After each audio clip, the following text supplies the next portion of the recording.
Saludos cordiales amigos y amigas de Agenda Económica.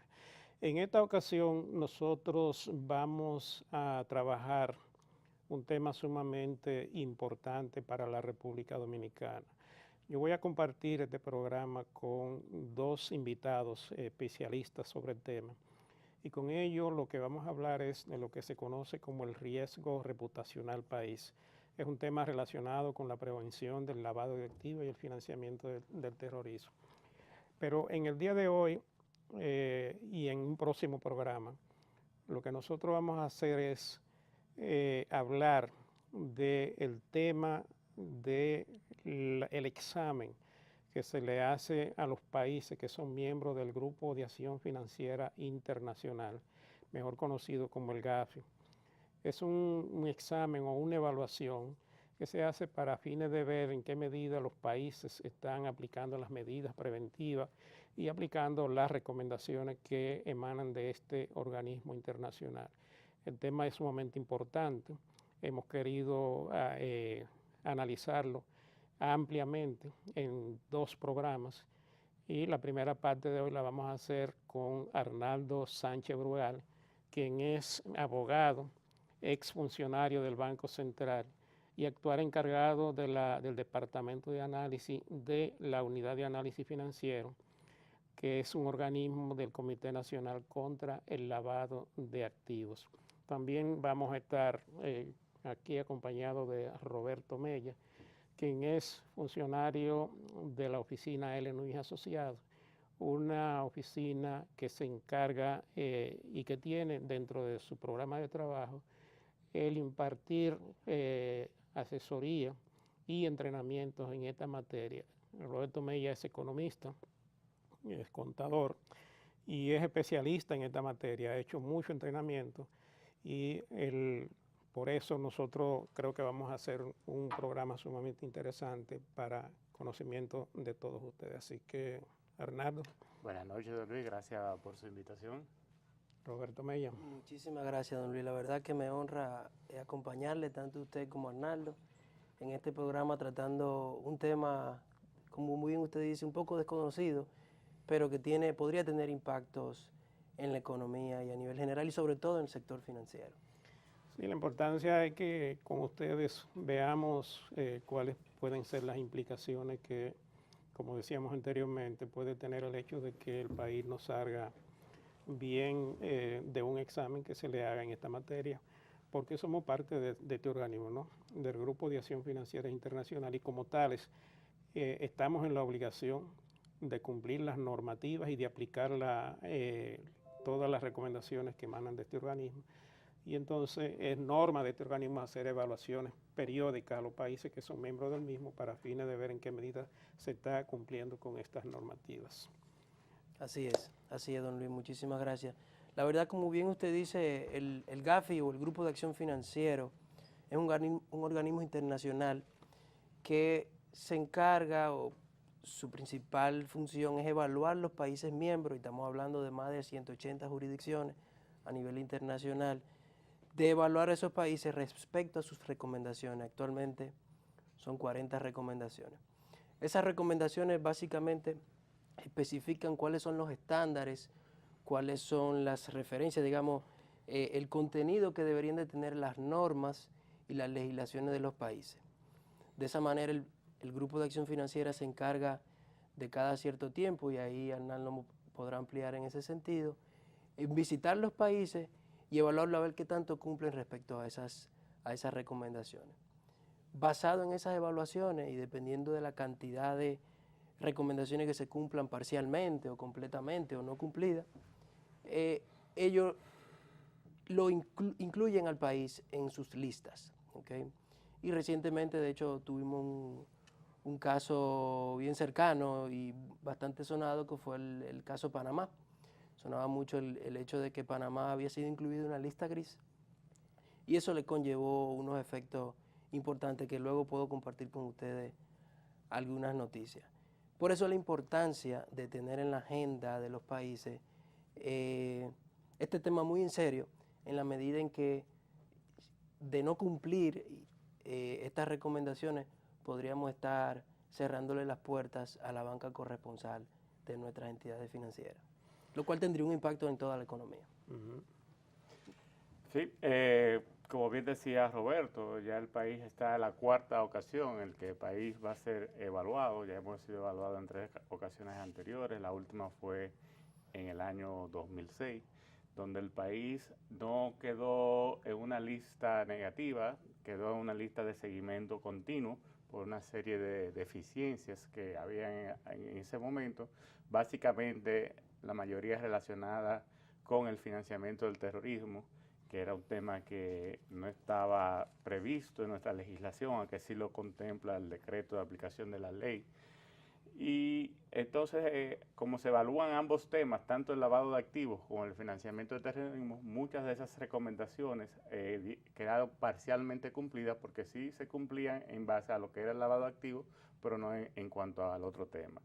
En esta ocasión, la metodología es nueva, hay nuevas recomendaciones, hay nuevos esfuerzos que enfocar y en esas tesituras que se encuentran actualmente nuestras autoridades para poner al país en las condiciones de poder salir airoso de esta nueva evaluación. ¿En qué consiste una evaluación del Grupo de Acción Financiera Internacional o GAFI? Sí, fíjese, en esta ocasión, como le decía, hay una nueva metodología que se divide en 2 grandes etapas. Una evaluación del cumplimiento técnico, que es ver cómo el país cumple con todo lo que es en materia en la legislación y en las convenciones internacionales, cómo la está aplicando el país, si el país la ha ratificado y si la legislación interna y las mismas directrices de los organismos rectores cumplen con cada uno de los criterios a evaluar en cada una de las recomendaciones. Y la segunda etapa es la etapa de la eficacia, que viene siendo cómo tenemos las leyes, pero cómo esas leyes son aplicadas y son eficaces su aplicación a nivel local. Se integran por 4 representantes de países distintos, que son los que integran la comisión. Luego de analizar esas 2 plantillas, se apersonan al país, visitan el país y comienzan entonces a estudiar en base a esas 2 plantillas cada una de las recomendaciones y su aplicación. Es decir, no tanto lo que tú tengas, sino también lo que puedas demostrar. Lo que puedes demostrar. En la última evaluación que se hizo, ya como tú decías, quedamos creo que en una lista de seguimiento continuo, ¿verdad? Sí. ¿Eso qué quiere decir? Que cada cierto tiempo, creo que era trimestral, el país tenía que presentar un informe de avance al Grupo de Acción Financiera. Ya en la última evaluación fue la evaluación número 13, el último informe fue el informe 13 de seguimiento. En ese informe de seguimiento ya salíamos de lista de seguimiento continuo a seguimiento ordinario, que simplemente es presentar en cada una de las plenarias semestralmente ahora o anualmente el avance que se ha tenido después del último informe de seguimiento. Eso significa que hemos avanzado, que se han mejorado deficiencias, como son, por ejemplo, que estamos recibiendo reportes de áreas que antes nos reportaban, como era el sector valores, que se ha convertido en uno de los mejores sectores, podríamos decir así, en cuanto a reporte, en tema de cumplimiento. Tiene una norma dictada por el Consejo de Valores muy buena, que tiene muy poca cosa que mejorar. Igualmente hemos recibido ya reportes del sector seguro y del sector casino. Sabemos que el tema del lavado de activos está vinculado a lo que es la criminalidad organizada, el narcotráfico y otros delitos que generan lo que se conoce como el dinero sucio, ¿no? O el dinero ilegal que se ha obtenido al margen de las leyes y de lo que es las operaciones lícitas de comercio, de inversión y actividades productivas en sentido general. En este caso, es bueno que le digamos a los amigos televidentes dónde termina una cosa y dónde comienza otra, o sea, dónde termina lo que es el narcotráfico, que es materia de unas autoridades específicas, y dónde termina lo que es y dónde comienza lo que es el lavado de activos, para que no haya una confusión en cuanto a quienes dentro del país tienen la responsabilidad como autoridad y como sujeto obligado de darle cumplimiento a estas normativas. Sí, lo primero es que debemos ya eliminar de la mente que el lavado de activos única y exclusivamente tiene que ver con narcotráfico. El lavado de activos tiene que ver con una serie de delitos precedentes que nuestra misma legislación lo señala, de manera taxativa señala como son el robo de vehículos para venderlo en el extranjero, tráfico ilícito de armas, el proxenetismo, la corrupción administrativa. Tiene tráfico de órganos. Exacto. Pero también... Y la evasión fiscal está ahí. La evasión fiscal no está. La evasión fiscal estuvo en la primera ley que salió, que fue la 5502. Esa ley tuvo de vida algunos 4 o 5 días, porque tenía un problema en uno de sus articulados, que era la distribución de los bienes incautados. Y cuando se sometió nuevamente para corregir ese error, desapareció. Desapareció la evasión. Desapareció la evasión. Como por arte de magia. Como por arte de magia. Pero déjeme decirle, interesante que menciona la evasión fiscal, porque de hecho, las recomendaciones del GAFI hoy en día ya incluyen la evasión fiscal como un delito precedente obligatorio. Es decir, en la evaluación que nosotros vamos a tener, parte de la evaluación será ver si en el artículo 1, dentro de las infracciones graves que definen los delitos precedentes del lavado de activos, está la evasión fiscal. Y eso cambia todo el panorama, porque hoy en día ya no es solamente conocer si el dinero es lícito, sino también si esa licitud generada pagó sus impuestos.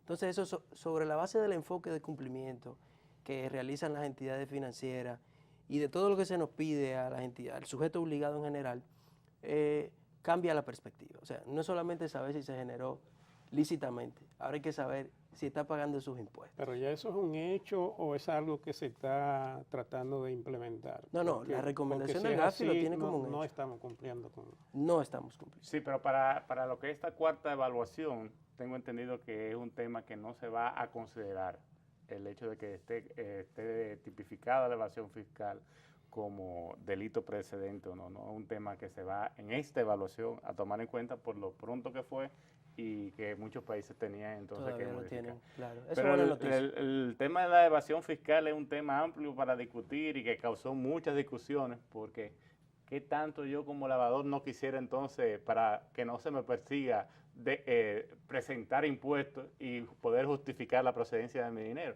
Entonces, eso fue un tema de amplia discusión y al final se impuso de que independientemente el pago de los impuestos tiene un carácter social y su pago conlleva una serie de consecuencias sociales y funestas para la sociedad y que por lo tanto debía ser objeto de incluirse como un delito precedente.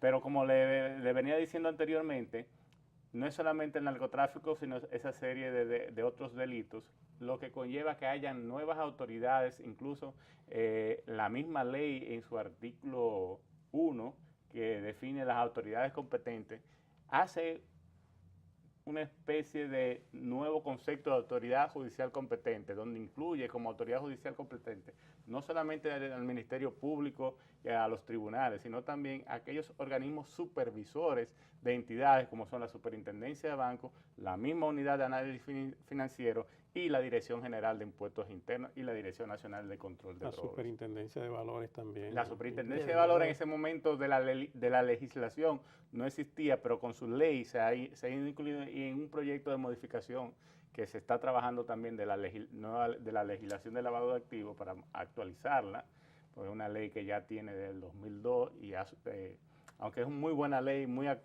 necesita ciertas actualizaciones. Entonces, en ese proyecto de ley hay un proyecto de ley. Y de hecho el reglamento amplía un poco sobre el tema de autoridad competente y establece otra en que supervisen sectores, como por ejemplo Superintendencia de Seguros. Debería ser una autoridad competente para supervisar el área de seguro, lo cual es uno de los temas que en esta evaluación será, desde mi punto de vista, bastante observado, considerando que en el 2006 ya se denotaron bastantes puntos de debilidad en ese sector. Y había quedado como una tarea pendiente. Había quedado como Había una tarea quedado. pendiente, habría que ver. Ese y Valores habían quedado como un tema Sí. pendiente. Valores ya ha hecho un avance tremendo en ese sentido. Pero déjame Permítame, Hernando, una pausa para que continuemos luego de la pausa con el tema.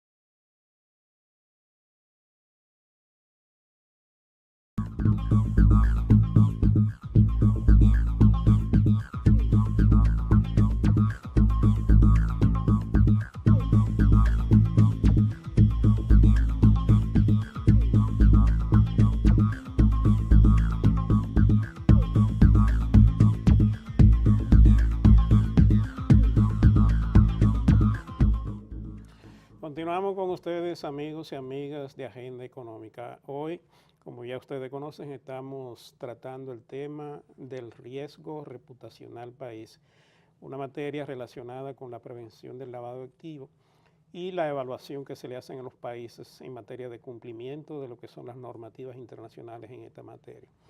Nosotros, como ya le decíamos, vamos a ser próximamente evaluados, o a principios del año que viene, vamos a ser evaluados. Y la idea de este programa es llamar la atención de las autoridades competentes y de los sujetos obligados en esta materia en cuanto a las medidas que deben aplicarse para que cuando se presente la oportunidad de esta evaluación estemos más o menos preparados para responder los cuestionamientos y las preguntas que surgen de una evaluación de esta naturaleza, y de esa manera podamos evitar implicaciones o complicaciones que pueden derivarse de una evaluación en la cual el país no pase la prueba.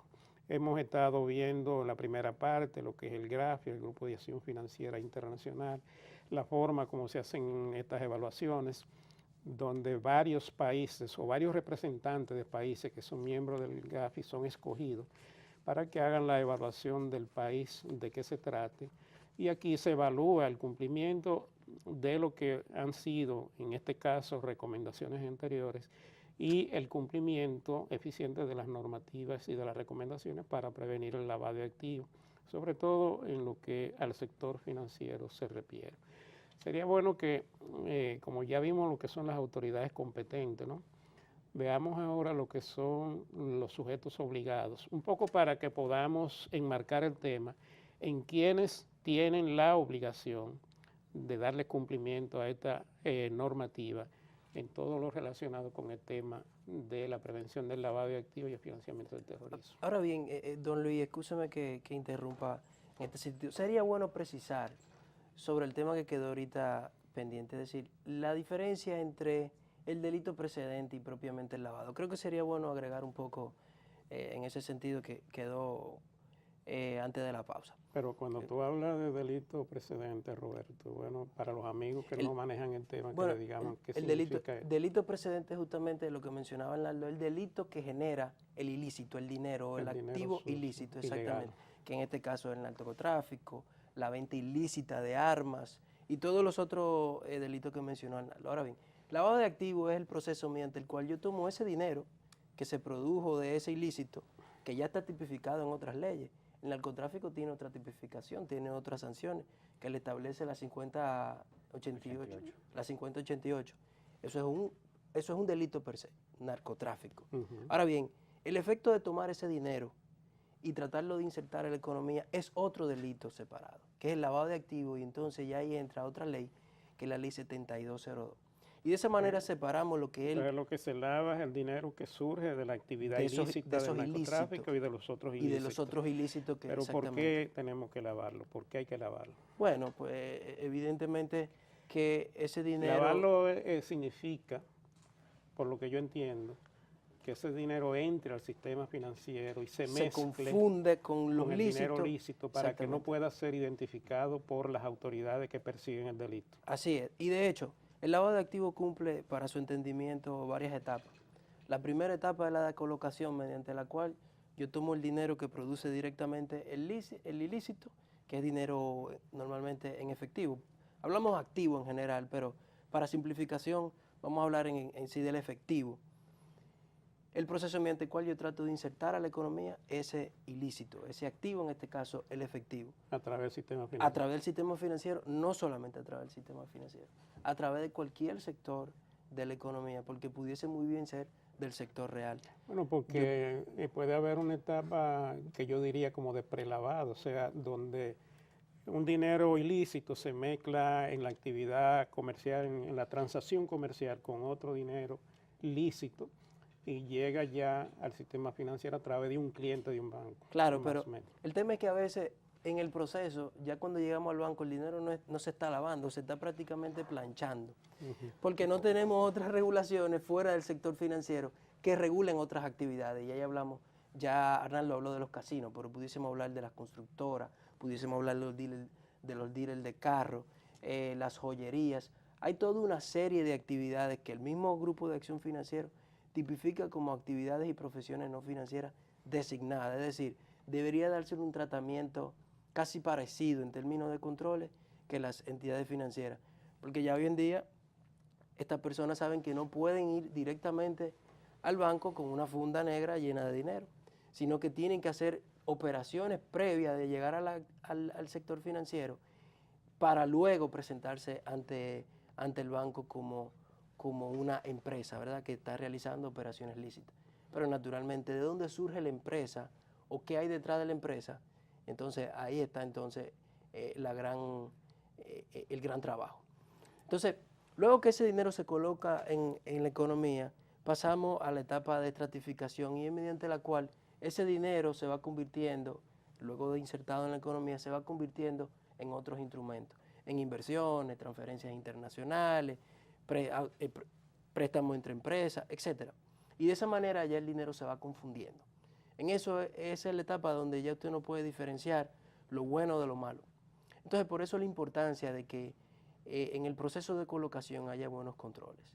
Y el GAFI enfatiza mucho sobre esos procesos de control y por eso incluye a estas actividades que le hacía referencia como sujeto obligado. De hecho, nuestra ley 7202 ya tiene como sujeto obligado del año 2002 todas esas actividades. Actividades como las constructoras, joyería, etcétera, son sujetos obligados y deberían de estar cumpliendo con la ley 7202. Te faltó una de las etapas, que ya es la etapa más difícil donde identificar el lavado, que es la etapa de la integración, que es ya cuando yo busco la justificación de ese dinero. Me lo dejó mi papá que se murió, soy contable y llevo igualas y que me producen ese dinero, tengo esta empresa que me deja beneficio, o vendí un bien mueble que me costó 20 pesos y lo vendí en 30, entonces tengo una ganancia de capital. O sea, ya es la justificación que se le da a la tenencia del dinero. Eso vendría siendo la integración y es la etapa más difícil, la última y la más difícil para en realidad identificar el lavado de activos. Pero como decía Roberto, hay varios sujetos obligados, para contestar la pregunta que usted nos hizo, que se dividen en dos grandes grupos. Las entidades de intermediación financiera, las entidades financieras y aquellas actividades y profesiones no financieras designadas. Entonces, se supone que cada una de esas actividades tiene una autoridad competente determinada. Una autoridad competente determinada. Dentro de las financieras tenemos a la Superintendencia de Bancos, la Superintendencia de Valores, ese abarcaría la parte financiera. Las no financieras tendríamos al seguros, que se nos quedó también en el aire al momento de la pausa, que es un regulador, el cual, aunque tuvo temas pendientes en la evaluación pasada, se ha ido empoderando y ya creó su área de prevención de lavado de activos. Falta todavía mucho por hacer, pero las autoridades están trabajando. Entonces pero queda un gran sector que, aunque la ley la hace sujeto obligado, no tiene lo que se llama un regulador natural por excelencia, como vendría siendo la joyería, las inmobiliarias, los mismos abogados, los notarios, los profesionales liberales, los dealers. No hay un regulador por excelencia. La actividad de construcción, que ahí se da mucho. En general, todas están designadas Entonces, Las cooperativas que para el GAFI son entidades de intermediación financiera, pero de acuerdo a nuestra legislación en un híbrido, en un lado la señala como una entidad financiera, pero en otro lado la saca o la elimina de la regulación Bueno, de la Junta no Monetaria. para ser Exacto. específico y que no nos crucifiquen, hablamos de las cooperativas de ahorro y crédito, aquellas que captan dinero del público y digamos que tienen, muchas de ellas son inclusive más grandes que un banco de ahorro y crédito en general, poseen unos activos importantes. Y que como pasivos. tal en ella se puede dar la primera etapa que ustedes mencionaron, que es la de colocación. Claro. Porque el dinero, el que lo tiene y necesita lavarlo, puede tratar de hacerlo mediante cualquiera de esas actividades que ustedes han mencionado.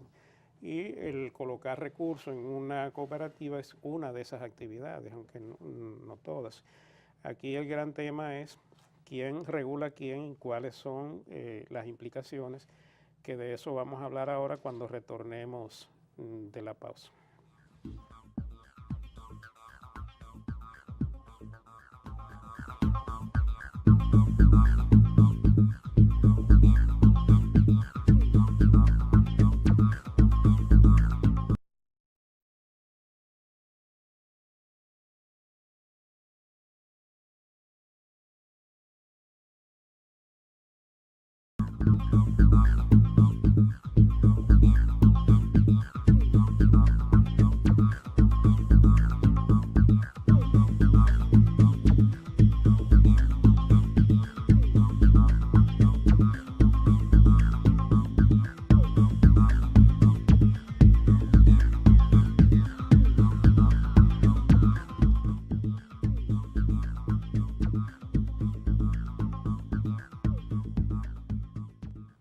Bueno, amigos, continuamos con ustedes hablando sobre esta temática del riesgo reputacional país.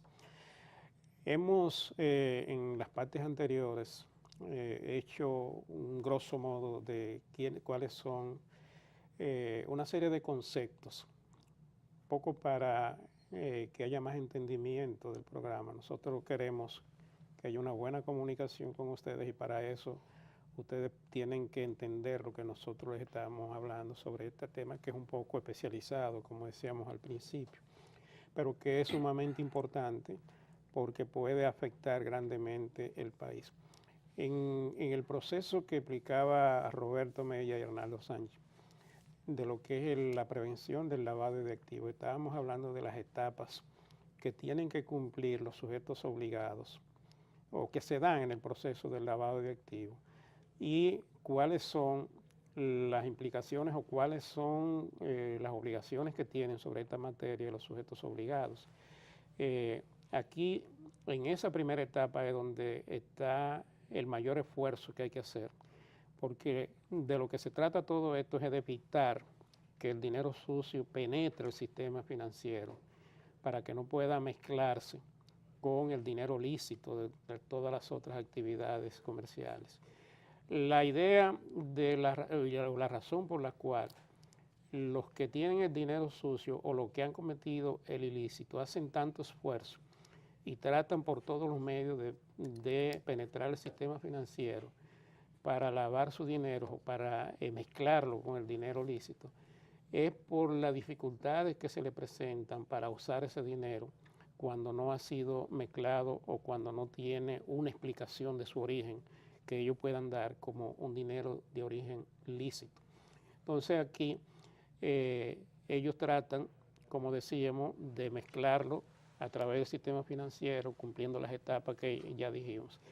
Aquí la pregunta que surge ahora, hay dos tipos de riesgo o de implicaciones que yo quiero que tratemos con ustedes. Primero, las implicaciones para los sujetos obligados. En caso de que no estén cumpliendo adecuadamente con el aplicar las normativas vigentes para prevenir el lavado de activos, ¿qué implicaciones tiene esto para una entidad financiera, por ejemplo? ¿Y quién está en la obligación de aplicar si hay sanción y ese tipo de cosas? Porque, como todo el mundo sabe, una entidad financiera hace esfuerzos, invierte recursos para una actividad que no le deja ninguna rentabilidad. Porque obviamente cuando usted tiene que entrenar a su personal, tiene que crear un departamento y tiene que hacer un esfuerzo que implica muchos recursos, usted no lo hace buscando una rentabilidad como todas las otras actividades, sino evitar las complicaciones que se generan por el hecho de que usted no está cumpliendo con una normativa que es obligatoria. Sí, existen sanciones, tanto sanciones penales como sanciones administrativas. Si unimos la idea que teníamos, que la que estábamos hablando anteriormente, van a haber dos grandes reguladores. El regulador por naturaleza de las entidades financieras, que es la Superintendencia de Bancos. Ahora tenemos también el sector valores, que es el Superintendente de Valores. Entonces, cuando se audita una entidad y se determina que hay incumplimiento a las normas preventivas de lavado de activos, es posible ser aplicada una sanción administrativa. El gran tema está en el monto que conlleva esta sanción y que pueda tener lo que es el carácter persuasivo que conlleva toda sanción administrativa, de que no lo hago porque si soy débil, si no cumplo, voy a ser sancionado y esa sanción conlleva un alto riesgo para mi entidad. Si la ley no cumple con ese criterio persuasivo, entonces se convierte en letra muerta. Vemos como en países avanzados como Estados Unidos, estas mismas sanciones administrativas son hechas públicas y no crea ningún tipo de situación de pánico. Sin embargo, en nuestros países latinoamericanos, porque no puedo decir solamente de República Dominicana, sino en la mayoría de los países latinoamericanos, estas sanciones, desistir de estas sanciones administrativas, no se manejan a manera pública y por eso pierde parte de lo que es su criterio del efecto coercitivo. Pero también existen sanciones penales. Esta legislación se lleva de encuentro lo que es el criterio de que las personas jurídicas no delinquen. De acuerdo a esta legislación es posible que una entidad moral pueda delinquir. Ahora, ¿sobre quién se aplicaría esta pena? ¿Sobre quién es que va a cumplir la pena? De acuerdo a la ley 7202 caería sobre el administrador de esa entidad que ha sido creada con la intención, con el fin de ser un vehículo para lavar dinero. O el funcionario responsable. De hecho, hay un caso muy famoso internacional que fue con una de las remesadoras más grandes a nivel mundial, en donde el mismo oficial de cumplimiento, que es el funcionario que está llamado a ejecutar y supervisar el programa de prevención del lavado en las entidades, donde un oficial de cumplimiento de hecho está enfrentando sanciones penales. Es decir que es como yo le digo a las personas que van a las capacitaciones, no es un tema solamente de que, es un tema de la junta directiva y los dueños, es un tema en donde usted inclusive como cajero pudiese estar involucrado en un proceso de investigación, en caso de que se demuestre que usted fue la persona que permitió que uno de esos controles se hayan violentado. Pero no solamente de entidades financieras, tenemos que hablar también de todos los sectores, porque algo que yo he criticado y algo que quiero seguir reforzando es el hecho de que ya las entidades financieras saben qué hacer y lo están haciendo y están mejorando. Lo que tenemos que comenzar a concentrarnos en otros sectores, porque las entidades financieras tienen todo el peso sobre sus hombros. Y cuando hablo de entidades financieras, también hablo de entidades financieras y cambiarias reguladas, que también son supervisadas por la Superintendencia de Bancos, y las que son reguladas por valores. También hablamos de agentes de cambio, remesadores, entidades financieras y todos los participantes del mercado de valores. Pero tenemos otros sectores que todavía están rezagados. Y en eso son los que tenemos que comenzar a hacer énfasis. Esa es, en el artículo que yo compartí con usted, justamente uno de los temas que yo enfoco es el hecho de que ya las autoridades, otras autoridades tienen que comenzar a entrar en el tema de prevención y comenzar a regular otros sectores que no están haciendo absolutamente nada. Pues como dije, cuando llega al banco ya no está lavado, ya se está planchando. De hecho, en eso precisamente que dice Roberto, es que ha venido trabajando lo que es la Unidad de Análisis Financiero como brazo ejecutor del Comité Nacional contra el Lavado de Activos. Estas entidades que no tienen un regulador natural, estatal, natural, deben ser reguladas por el Comité Nacional contra el Lavado de Activos y supervisadas por la Unidad de Análisis Financiero, aunque ya el carácter sancionatorio por incumplimiento caería sobre la Dirección General de Impuestos Internos. Entonces, basado en ese gran espectro, se ha venido trabajando, se han ido creando las bases para que esta regulación, que tanto nos hace falta, se vaya aplicando y se vaya trabajando. Ya igual que como se hizo con el sector seguro, en Hacienda, el sector casino, también se creó una unidad para lo que es la regulación de esta materia. Y podemos decir que a la unidad de análisis financiero, a través de la capacitación que se ha venido dando, ya estamos recibiendo reportes del sector casino, que es algo muy importante y que está pendiente. Hemos recibido también reportes del sector inmobiliario, estamos recibiendo reportes del sector de seguros. O sea que se ha ido trabajando, se ha ido capacitando a los distintos sectores para ir creando que es la gran, vamos a decir, la varilla, el cimiento de esto, que es que se sepa, se conozca la ley y se sepa qué hacer.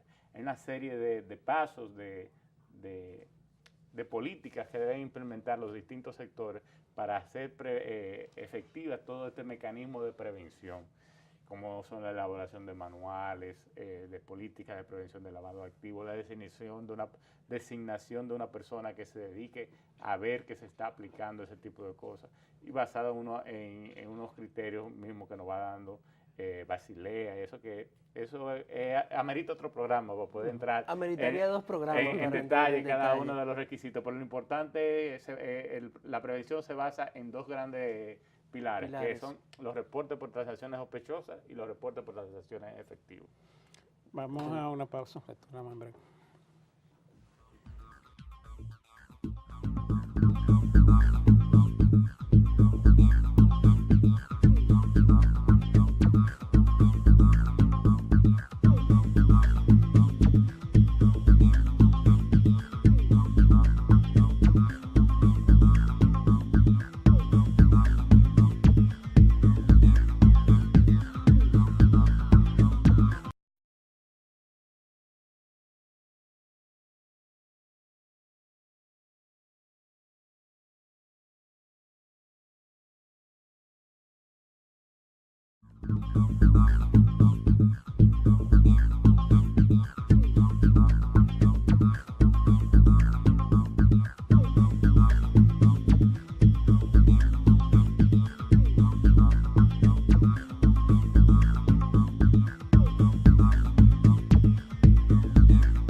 Continuamos con ustedes. Vamos a la última parte de esta primera parte del programa que estamos desarrollando sobre el tema del riesgo reputacional país, la evaluación del GAFI, las implicaciones que tiene el hecho de que saquemos una mala nota en una evaluación de esta naturaleza.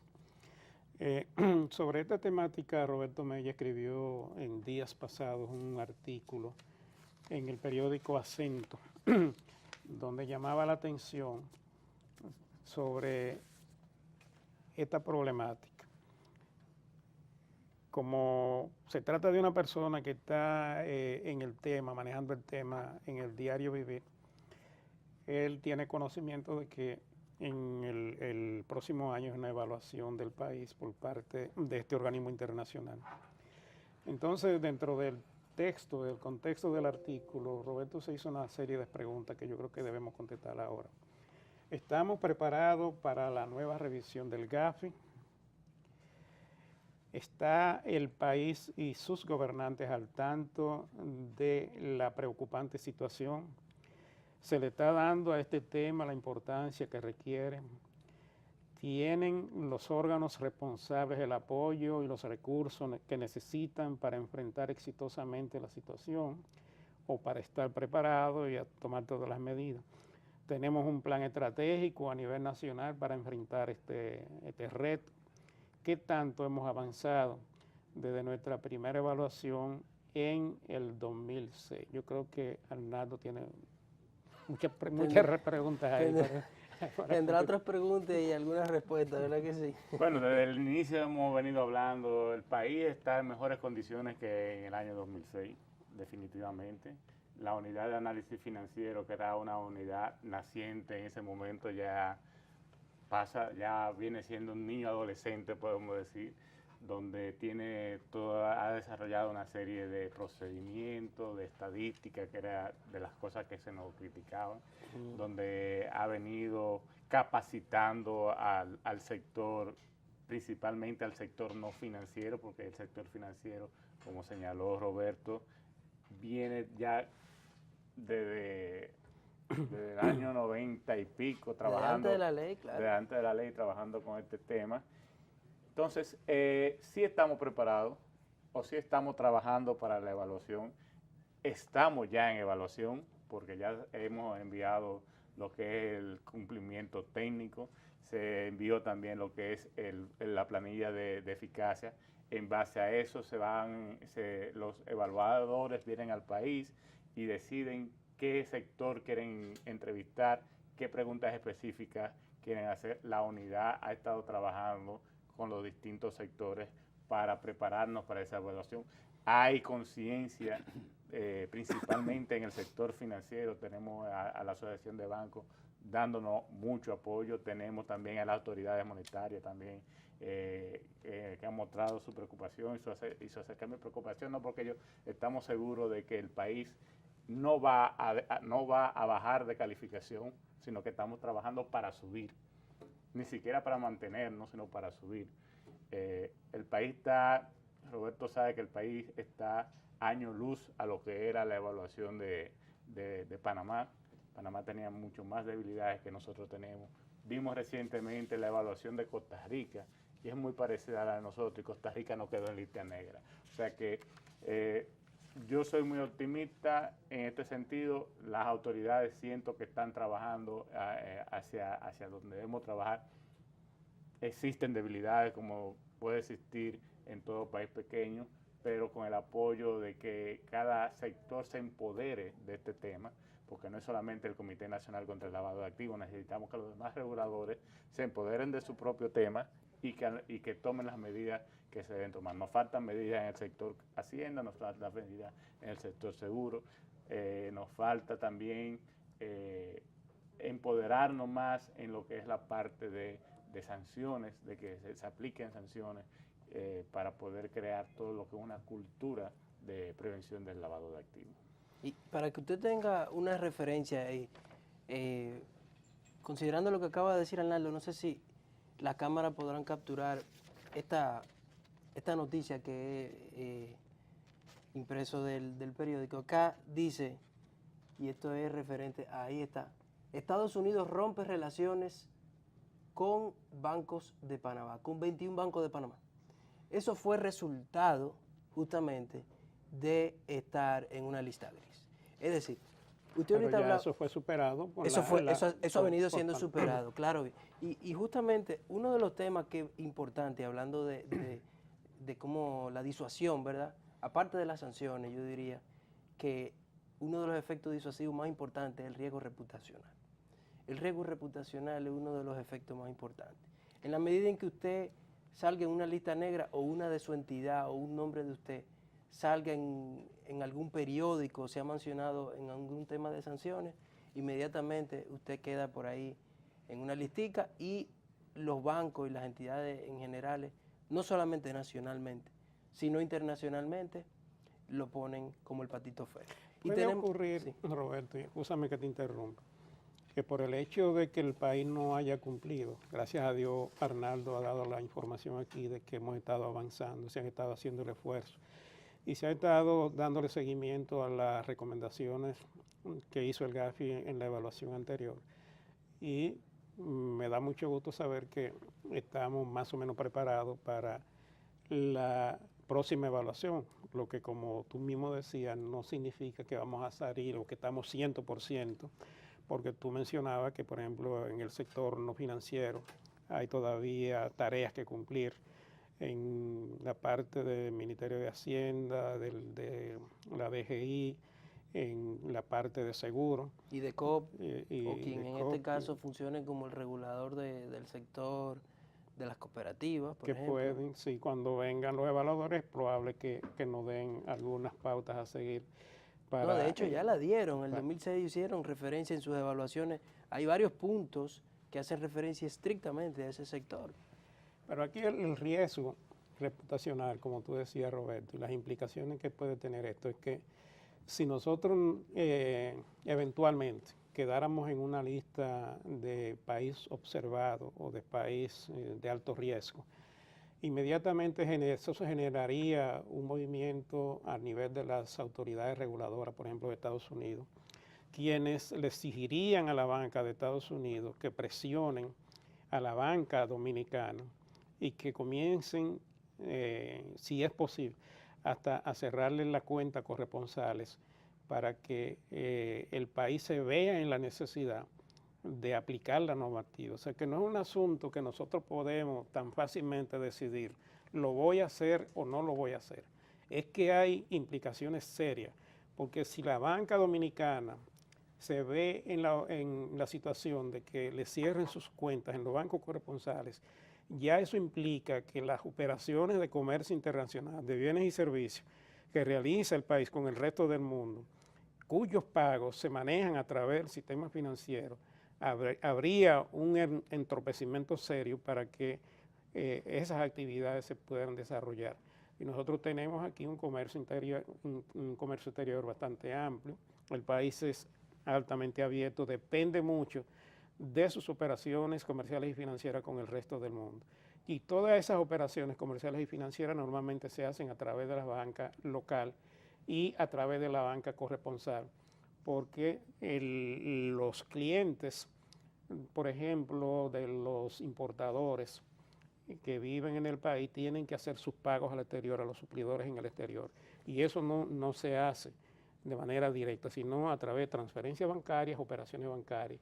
Y esa transferencia, operaciones bancarias necesitan un banco o una cuenta en un banco corresponsal en los Estados Unidos, básicamente para que se puedan ejecutar las operaciones. Pero peor aún, don Luis, realmente las remesas se manejan a través de cuentas corresponsales. Hoy en día no existe una sola remesadora. No vamos a decir que no existe ninguna remesadora, pero se pueden contar con los dedos de las manos la cantidad de remesadoras que tienen bancos corresponsales, que tienen cuenta en el exterior. Es decir, no estamos hablando de un tema de futuro, es que ya el país viene presentando problemas de bancas corresponsales, de tener cuenta específicamente en los Estados Unidos. Tiene muchas limitaciones y antes el que tenía cantidad de cuentas, quizá hoy en día con mucho esfuerzo y muchos recursos mantiene 1 o 2 cuentas. Pero precisamente esa es la importancia de esta evaluación. Totalmente. Porque una de las consecuencias de la que señalaba don Luis es un mandato del GAFI que aquellos países que queden en lista gris, los demás países tengan mayores medidas de control para negociar con esos países e incluso evitar tener negociaciones.